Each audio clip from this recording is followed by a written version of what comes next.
This dishwasher boy built a $5 trillion empire from the table of a Denny's diner. He pitched the business plan over cheap coffee in 1992, and 34 years later, his company makes $20 million every single hour. Not from the safe bet, but from a gamble nobody believed in that crushed entire industries and took over the AI space, the gaming industry, and even all of your app algorithms. And just as he started winning, the government moved to bring him down. Jensen Huang was born in Taiwan in 1963. When he was 9, his parents sent him and his brother to America for a better education. The plan was simple: live with relatives in Kentucky, study hard, build a future. This doesn't look like a school. It looks more like somewhere people get sent after they've done something very, very wrong. That's because it kind of is. Welcome to Oneida Baptist Institute. You'll learn English, discipline, and how not to complain while cleaning bathrooms. This is not how most tech CEO origin stories start, but it didn't break him. It taught him something no lecture hall could. When the situation is terrible, you adapt or you disappear. He eventually made it to Oregon State, then Stanford, spent years at chip companies, AMD, then LSI Logic, studying semiconductors with a level of obsession that was, frankly, a little alarming. By 1992, Jensen had an idea. Graphics are going to change computing. Games are getting bigger. 3D is getting harder. CPUs can't carry this forever. Someone is going to build the chip for this new world. I think it should be us. Jensen, I have a mortgage, a stable job, and a family that currently believes I make responsible decisions. Good. Then this will be exciting. So the plan is, quit our jobs, start from zero, and build a chip for a market that barely exists? Correct. I hate that this sounds insane and also kind of logical. They called the company NVIDIA. The idea was ambitious. Build one powerful graphics chip that could handle everything. A clean, universal chip for the future of gaming hardware. For 2 years, they worked. They spent every dollar they had. And in 1995, NVIDIA launched its first product, the NV1. Jensen, we have a problem. Microsoft just published the DirectX spec, full triangle-based rendering pipeline. Holy crap, the NV1 runs quadratic mapping? Yes, we are the only ones going in the opposite direction.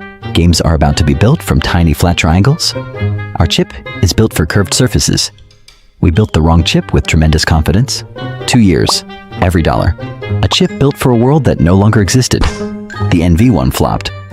But NVIDIA still had a lifeline. Sega had contracted them to build the graphics processor for the company's next-generation console, the Dreamcast. Real money. A real chance to start over. There was only one problem. Sega's chip used the same dead-end technology. You're doing the Sega math again, aren't you? We'll spend the next year building something we already know is dead. And if we cancel, we lose the only customer still paying us. Shit. Pretty much. I miss normal employment. If we're going to die, let's die building the right chip. So Jensen flew to Japan. The chip is a dead end. You should cancel our contract and find someone else. We shouldn't finish the contract. It would be a waste of your money. There's one more thing. I still need the money. The $5 million remaining on our contract. Please put it into NVIDIA as an investment instead. Otherwise, we'll vaporize overnight. I have nothing to offer you. This money will most likely be lost, but I'm asking anyway. I'll need a few days. Jensen bowed, walked out, and got on a plane. Nothing to do now but sit and wait and watch the Pacific stretch out beneath him. Jensen, you might want to see this. He opens it, eyes wide. It's a massive 10% offer on the value of BetterHelp. Just kidding. Let's be real for a second. When the outcome is completely out of your hands, the anxiety, did I make the right call? That noise won't switch off. It doesn't go away on its own. The hardest part for me was noticing the pattern. I was pushing through instead of actually dealing with anything. My therapist asked me one question. Are you solving something? Or are you rehearsing a disaster? I didn't have an answer. Just having a name for what I was doing. That single reframe broke the loop. BetterHelp, the paid partner of today's video, makes starting therapy easier. Take a short quiz, get matched with a credentialed therapist, and meet by phone, video, or text. whatever works for your schedule. If it's not the right fit, switching costs nothing extra. And it's working. Over 6 million people have gotten help through BetterHelp, rated 4.8 out of 5 on the App Store. Click the link in the description or go to betterhelp.com/crowncapital for 10% off your first month of therapy. Every great chip needs maintenance. So do you. Hello? The money is coming. The reason the Sega CEO said yes had nothing to do with business logic. He just liked Jensen. That $5 million bought NVIDIA 6 months. And now they had one last shot to build the right chip, or go bankrupt. They called it the Riva 128, triangle-based, DirectX compatible, built from scratch. Weeks of late nights, bad coffee, and absolutely zero plan B. They had exactly 1 month of payroll left in the bank to find out if it worked. The chip launched in 1997, and this time, NVIDIA did not miss. Game developers could actually use it. Customers actually bought it. From the brink of bankruptcy to 1 million units sold in 4 months. Most CEOs would have taken a long vacation and slowed down a bit. He walked back into the office and wrote one word on the whiteboard: more. So by 1999, NVIDIA launched the GeForce 256 and gave the world a term it didn't really have yet: GPU, Graphics Processing Unit. It was a genuine leap, a chip that handled complex 3D calculations that previously required an entirely separate processor. For gamers, this meant smoother worlds, better lighting, and monsters that looked slightly less like wet cardboard.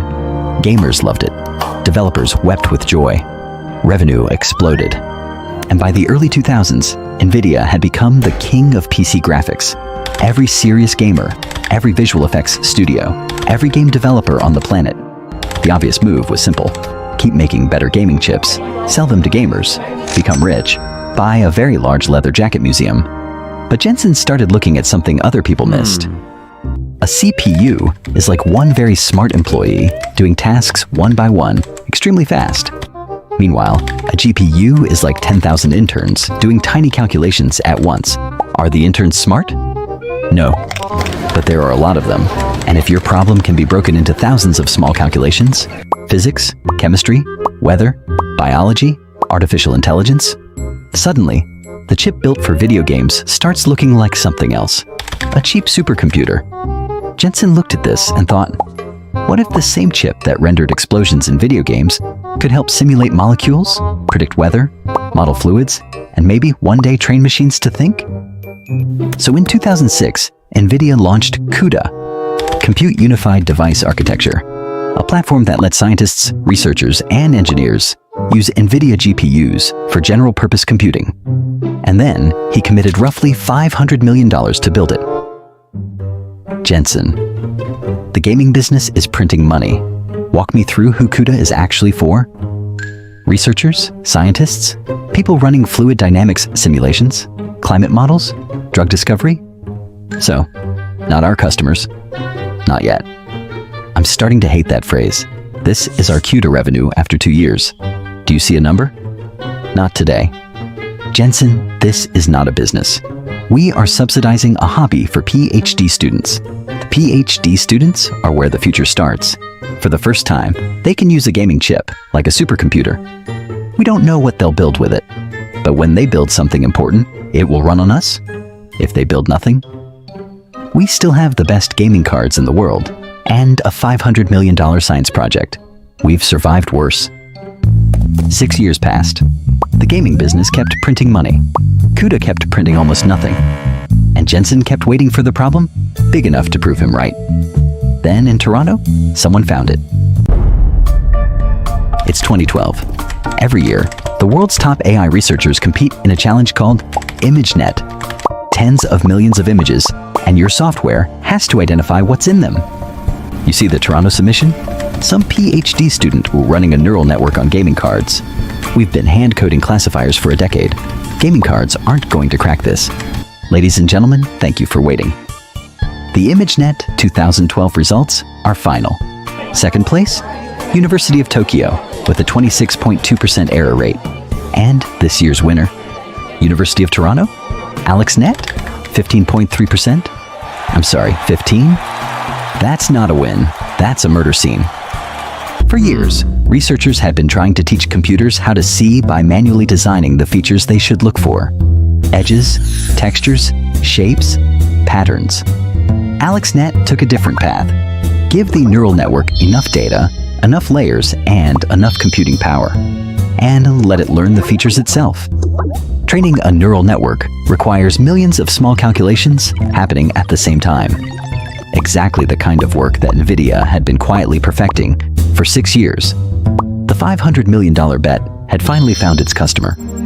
Suddenly, every major AI lab started paying attention. Stanford, MIT, Google, Meta, Microsoft. They weren't just buying graphics cards anymore. They were buying computing power for intelligence itself. And NVIDIA had the hardware, the software, and the scale to deliver it. Great news for NVIDIA. Until in 2022, Washington made a phone call. Before Washington called, Jensen had already tried to fix NVIDIA's biggest weakness, because NVIDIA designed the chips. But it didn't make them.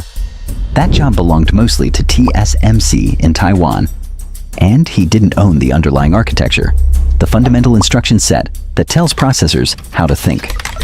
That belonged to a British company called ARM, a company whose technology sat inside virtually every smartphone on Earth. Apple, Samsung, Qualcomm, your pocket. Their DNA, not Jensen's. So for all of NVIDIA's power, Jensen was still renting the building. He owned the furniture. So in 2020, Jensen made his move. NVIDIA offered $40 billion to buy ARM. Own the GPU, own the software, own the architecture. Simple.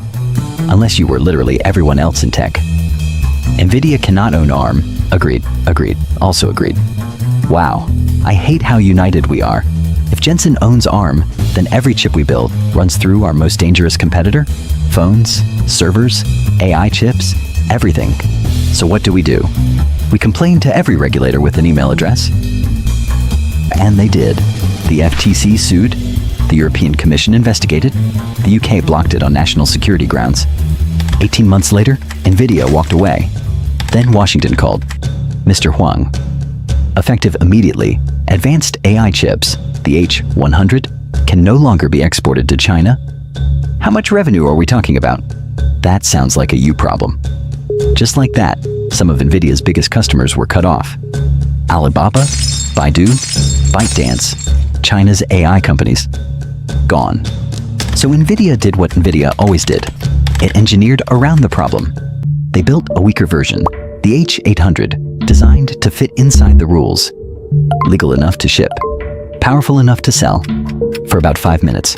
Because by late 2023, Washington tightened the rules again. The H800 was restricted too. The message was clear.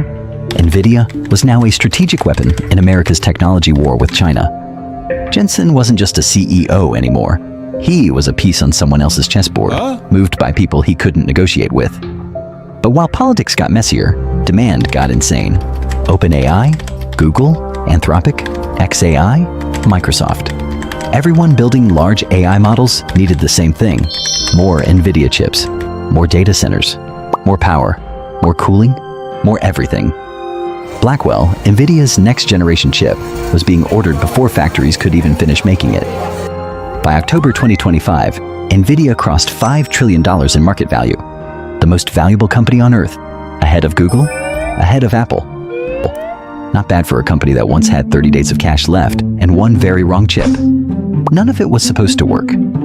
Every single bet looked insane from the outside, and every single one paid off. As what he himself said, "My will to survive exceeds everybody else's will to kill me."